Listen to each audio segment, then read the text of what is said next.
আপন বলতে আমার কেহ নাই। বুকের ভিতর অনেক ব্যথা কারে গো দেখাই।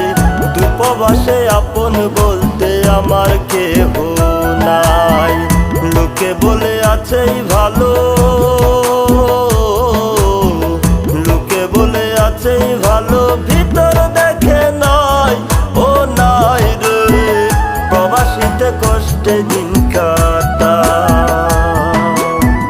দেশের কথা মনে হইলে, দেশের কথা মনে হইলে কান্দা বুক ভাসাই ভাসাই রে। প্রবাসে কষ্টে দিন কাটাই, প্রবাসীতে কষ্টে দিন কাটাই।